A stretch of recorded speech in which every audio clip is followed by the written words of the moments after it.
अष्टावक्र गीता उपदेश संख्या AG 58।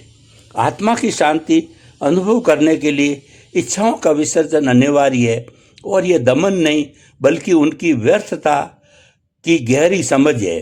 जब साधक देख लेता है कि आत्मा तो पहले से ही पूर्ण है, तब वो और कुछ जोड़ने की चेष्टा नहीं करता।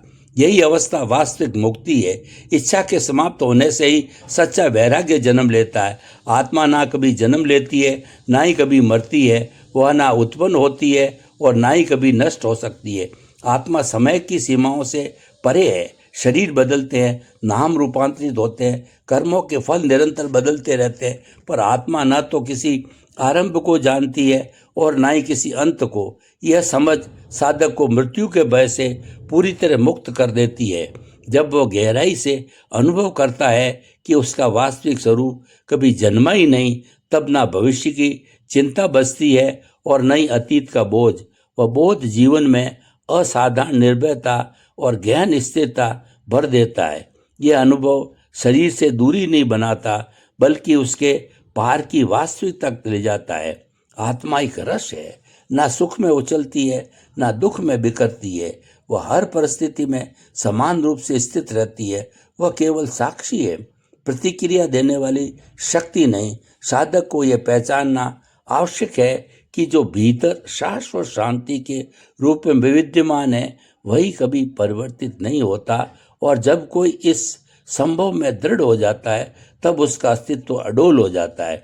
जब साधक आत्मा के स्वरूप को पहचान लेता है तब संसार की ऊंच नीच, प्रशंसा और अपमान उसे डिगा नहीं पाते। न सम्मान मिलने पर अहंकार उठता है, न तिरस्कार मिलने पर विषाद जन्म लेता है। यही संभव का योग है और यही आत्मा की वास्तविक स्थिति का संकेत। आत्मा को ना कहीं से लाना है ना कहीं खोना है, वह तो सदैव से उपस्थित है। बस उसे देखना और स्मरण करना है। जब कोई उपलब्धि या सिद्धि नहीं बल्कि उस भ्रांति का अंत है जिसने साधक को खोज में भटकाया। जब वो जान लेता है कि मैं वही हूँ जिसे खोज रहा था, तभी उसकी यात्रा समाप्त नहीं बल्कि वास्तव में आरंभ होती है। आत्मा को पाना किसी खोई वस्तु को ढूंढना नहीं बल्कि जो ब्रह्म का विसर्जन है, जो अलगाव का आभास देता है और इसी विसर्जन में पूर्णता प्रकट होती है। यही अंतिम ध्यान है। हे जनक, बंधन का कारण बाहर का संसार नहीं बल्कि भीतर का मन है। वही मोह और भ्रम की जड़ है। आत्मा तो सदैव मुक्त है, परंतु मन के विचारों का घना आवरण उसे ढक लेता है। मन एक जाल की तरह है। जब तक साधक उसमें उलझा रहता है तब तक आत्मा का प्रत्यक्ष अनुभव संभव नहीं होता। जैसे ही वह मन को देखने लगता है, उसे चिपकना छोड़ देता है, तब धीरे धीरे उसका विलय होने लगता है। यही मन का विसर्जन आत्मबोध की पहली सीढ़ी है और तभी भीतर का असीम मुक्त आकाश प्रकट होता है। आत्मा मात्र साक्षी है, भोगने वाली नहीं। ये जनक, इसे ध्यान से समझो और भीतर उतरो। सुख दुख, विजय पराजय, हानि लाभ सब शरीर और मन के स्तर पर घटित होते हैं। आत्मा इनमें कभी सहभागी नहीं होती। वह न भोगती है न प्रतिक्रिया देती है, बस मौन दृष्टा बनी रहती है। जब साधक यह जान लेता है कि मैं अनुभव करने वाला नहीं बल्कि केवल देखने वाला हूँ, तभी वह भावनाओं और उलझनों से मुक्त हो जाता है। आत्मा किसी घटना की स्वाभिमानी नहीं, वह केवल देखती है पर कभी बंधती नहीं।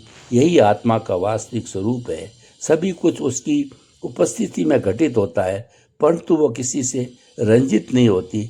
उसे पहचान लेना ही संभव और निर्विकल्पता की पहली झलक है।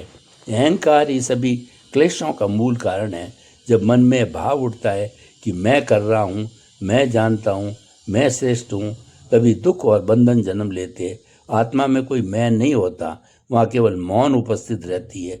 जब साधक इस अहम की उपस्थिति को पहचान लेता है तब उसके भीतर एक अद्भुत हल्कापन उतरता है। यह पहचान सोच विचार से नहीं आती बल्कि प्रत्यक्ष अनुभव से जन्म लेती है। अहंकार मिटते ही प्रेम सहज बनने लगता है, शांति स्थायी हो जाती है और करुणा अपने आप प्रकट होती है।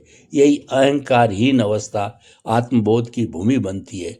आत्मा को ना तो पढ़कर, ना चर्चा से, ना कल्पना से जाना जा सकता है। वह तो केवल भीतर की मौन शांति में, अनुभव की गहराई में प्रकट होती है। जब साधक मन को शांत कर अपनी उपस्थिति में ठहरता है, तब आत्मा की उज्जवल आभा स्वतः प्रकट होती है। यह ना तो कल्पना है, ना ही कोई भावनात्मक अनुभूति, बल्कि विचारों से परे शुद्ध सत्य है। शब्द जहाँ थम जाते हैं, वहाँ से सत्य अपनी मौन वाणी में प्रकट होने लगते हैं। इसलिए आत्मबोध का मार्ग तर्क वितर्क से नहीं, बल्कि साक्षी भाव और मौन से खुलता है। जो अनुभव से जाना जाता है वही स्थायी होता है। हे जनक, सुख दुख, हानि लाभ, सफलता विफलता जैसे सभी द्वंद्व आत्मा से बाहर घटते हैं। आत्मा इनसे कभी स्पर्शित नहीं होती। जो साधक भीतर की स्थिति को इन उतार चढ़ावों से सुरक्षित रख लेता है, वही आत्मा की गहराई में प्रवेश करता है। सच्ची स्वतंत्रता भीतर से जन्म लेती है, और जब मन भीतर से मुक्त हो जाता है, तभी बाहर की परिस्थितियां उसे बांध नहीं पाती। आत्मा न कभी राग में फंसती है, न द्वेष में गिरती है। द्वंद्वों से ऊपर उठना ही आत्मा को पहचानने की पहली सीढ़ी है।